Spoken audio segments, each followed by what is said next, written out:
मैं चेंज कर लेती हूँ। फिर आज हम बनाएंगे खीर, बनाएंगे पूड़ी, बनाएंगे सब्जी, बनाएंगे जो भी कुछ बनता है। तो आज हम श्राद्ध मनाएंगे, मतलब लास्ट डे है। तो जैसे दादाजी हैं उनकी मैंने फ़ोटो निकलवाई है, सूरज जी राजवीर जी की और दादाजी और दादी की। Hey guys, welcome to my YouTube channel. तो फाइनली सपना का एक वीडियो आया है जिसमें उन्होंने कहा है उनकी पिछली कुछ बातें जो उनके साथ ही हुई, उनके साथ बहुत बुरा हुआ, इन सब चीज़ों के बारे में तो उन्होंने खुलकर बात नहीं की। अंशु का चैनल हैक हुआ, बहुत सारी चीज़ हुई, कुछ चीज़ें डिलीट हुई, कुछ कमेंट्स डिलीट हुए, उन सभी को लेकर उन्होंने बात कही। लेकिन उन्हें कुछ खुलकर तो अंशु के बारे में नहीं कहा, क्योंकि आप लोग जानते हैं कि वो अंशु को अपनी बेटी की तरह ही मानती है। तो उन्होंने ऐसा कुछ अंशु के बारे में नहीं कहा और ब्लेम भी नहीं किया उसे।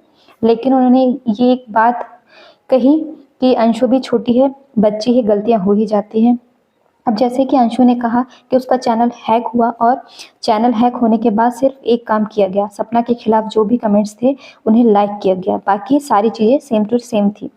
इस बात पर विश्वास करना बहुत ही मुश्किल हो रहा है, आखिर चैनल कैसे हैक हो सकता है। और अगर हो भी गया तो बहुत सारी एक्टिविटी हो सकती थी, लेकिन वो सभी नहीं हुई। बहुत सारी चीज़ें नहीं हुई जो होनी चाहिए थी, और जो नहीं होनी चाहिए थी वो हुई। यानी सिर्फ सपना के जो कमेंट हैं, जो लोगों ने उसके लिए हेटिंग कमेंट्स किए थे, बस उसी को लाइक किया गया। तो ये चीज़ें बहुत गलत हुई। तो नेगेटिव कमेंट को सपना के खिलाफ जो भी है, सपना वो विश्वास नहीं कर पा रही है कि ये सारा ऐसा अंशु भी कर सकती है। सारा दोष अंशु के ऊपर नहीं डाल रही है, बस वो ये कह रही है कि वो छोटी है, गलती हो जाती है। और ये बात भी सही है, अंशु इतने दिनों तक वहाँ रही, सपना के साथ रही, वो सपना को जानती है। शायद अंशु ही अब एक ऐसी है जो अच्छे से जानती है सपना को कि सपना कैसी है, कैसी नहीं है। लेकिन अब वो भी क्या करे, अपने मम्मी पापा के पास है, और तो उसे दोनों तरफ बैलेंस बनाकर ही चलना पड़ेगा। एक तरफ भाभी और एक तरफ मम्मी पापा हैं, बुआ जी हैं, फूफा जी हैं, सबकी बातें सुननी पड़ेगी। इतने दिनों बुआ जी ने पाला है तो उनकी भी कुछ रिस्पॉन्सिबिलिटी है। अब वो खुलकर हर बात नहीं कह सकती, बहुत सारी चीज़ें, बहुत सारे राज जो अंशु जानती है लेकिन वो नहीं बोल पाती है। क्यों? क्योंकि उसके ऊपर एहसान है, वो इतने दिनों तक रही, उन्होंने पाला पोसा बड़ा किया, पढ़ाया लिखाया, इतनी चीज़ें दी, हर एक दिन उसे संभाला। तो आज ऐसी एक्टिविटी है और ऐसी सिचुएशन है कि वो कुछ कह भी नहीं सकती ना कुछ कर सकती है। वो दोनों ही तरफ एक बैलेंस बनाकर चल रही है। तो आप सभी तो जानते ही होंगे। तो इसके साथ ही लोगों ने बहुत सारी चीज़ें कही कि कैसी औरत है, पतियों दो पतियों का श्राद्ध कर रही है, दादाजी का श्राद्ध कर रही है, उसके बाद हंस हंस के ऐसा सब कह रही है। तो देखो, जिस इंसान के बीतती है ना, सिर्फ वही जानता है, दूसरा उसकी एक भी मतलब बात समझ ही नहीं सकता है। आप लोग ने हमेशा हंसते हुए देखा है सपना को कि वो कैसे घर को संभालती थी, कैसे अपने आप को मेंटेन करती थी, और अपने 2-2 3-3 चैनल अकेले संभालती थी, अपना पूरा परिवार संभालती थी, और इतने खराब पति के साथ भी वो कितने अच्छे से रहती थी। लेकिन हाँ, अब सब लोग कह रहे हैं कि अब जब वो मर गए हैं, अभी वो इस दुनिया में नहीं है, तो ऐसा क्यों कह रही हो, ऐसा क्यों कर रही हो। तो देखिए, वो इतने दिनों से नहीं बोली, इसका मतलब ये नहीं है कि उसके साथ कुछ गलत नहीं हुआ। अगर वो गलत हुआ होता और वो अगर अभी ना बोलती, और अगर अभी बोल रही है, तो उसकी कुछ तो मजबूरी हुई होगी, कुछ तो ऐसी सिचुएशन होगी। और जिसके साथ जो रहता है ना, वही उसकी हरकतें जान सकता है कि उनके सास ससुर कैसे हैं।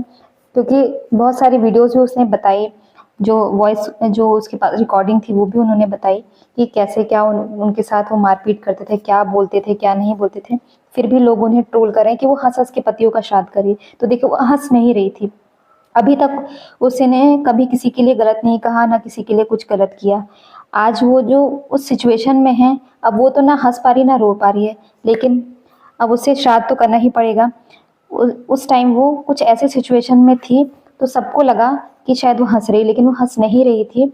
आपको बता दें, देखिए, जिस इंसान के ऊपर इतनी बड़ी विपदा आई है, तो वो तो वही जान सकता, दूसरे लोग समझ भी नहीं सकते कि उसके साथ क्या होता है। सपना का ये जो वीडियो है, ये तो आपने देखा ही होगा, कैसे उसने बताया कि कैसे उसके साथ मारपीट होती थी, कैसे क्या होता था, पिटाई होती थी, लेकिन फिर भी दूसरे दिन हंस के सब लोगों के साथ वो अच्छे से रहने लगती थी। तो एक वो इंसान ऐसी है कि उसने कभी अपनी वैसी मजबूरी भी नहीं बताई, ना उसके अंदर क्या चल रहा है वो कुछ नहीं बताया। लेकिन अब जब वो इतना मजबूर कर दिया है उसे, तो इसलिए उसे बोलना पड़ रहा है। तो आप लोगों को, हमें सबको सपना को सपोर्ट करना चाहिए, क्योंकि अब वो ऐसी सिचुएशन में है कि ना वो घर की है ना घाट की, ना उसके पास तो एक घर भी नहीं है, फिर भी वो अपनी बच्चियों को संभाल रही है।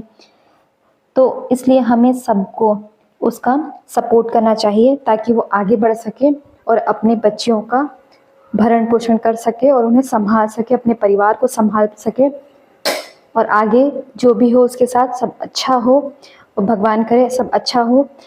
अब क्या ही कर सकते हैं, जो होना था वो तो हो चुका है, लेकिन अब वो ब्लॉगिंग के जरिए ही अपना घर पार आगे बढ़ा रही है, अपने बच्चों को पाल रही है। तो हम सबको उनका सपोर्ट करना चाहिए। और जो लोग हिटिंग कमेंट्स करते हैं कि सपना को ऐसा नहीं करना चाहिए सास ससुर से, तो देखिए सास ससुर सभी अच्छे भी नहीं होते, सब खराब भी नहीं होते, सब एक साथ होता है। देखिए कुछ कभी ऐसा समय होता है कि कुछ चीज़ें गलत भी होती हैं, कुछ चीज़ें अच्छी भी होती हैं। तो एक टाइम था जब उसके साथ गलत होता भी था, लेकिन उसके साथ साथ कुछ तो सही हो जाता था, इसलिए वो उस चीज़ों को, जो गलत चीज़ें थी उसे भूल जाती थी। लेकिन अब उसके पास ना हस्बैंड है ना कुछ है, ना अब तो घर से भी उसे निकाल दिया है। उसके बाद भी उसका द रॉड इतना बड़ा चैनल था वो भी ले लिया। अब तो उसके पास कमाई का जरिया सिर्फ एक चैनल है, अब वो भी उससे छीना जा रहा, तो वो क्या ही करेगी। घर जो उसके नाम पर था वो भी ले लिया गया। तो आप लोग बताइए, अगर हम पे ऐसी चीज़ें बीतती तो हम लोग क्या करते उस सिचुएशन में। हम तो सोच भी नहीं सकते उस सिचुएशन से हम कैसे निकल पाते। सपना इन सभी सिचुएशन से निकली है। अब वो खुद की एक शॉप ओपन की है, उसने अपनी बेटियों को पाल रही है, अपना परिवार चला रही है। कम से कम वो किसी के सामने हाथ तो नहीं जोड़ रही है। वो जो भी कर रही है बहुत अच्छा कर रही है, हम सभी को उसका सपोर्ट करना चाहिए। तो आई थिंक आप सभी मेरे साथ होंगे। तो आपको आज का ये वीडियो अच्छा लगा हो तो प्लीज़ मेरे चैनल को लाइक शेयर सब्सक्राइब ज़रूर करें। Thank you.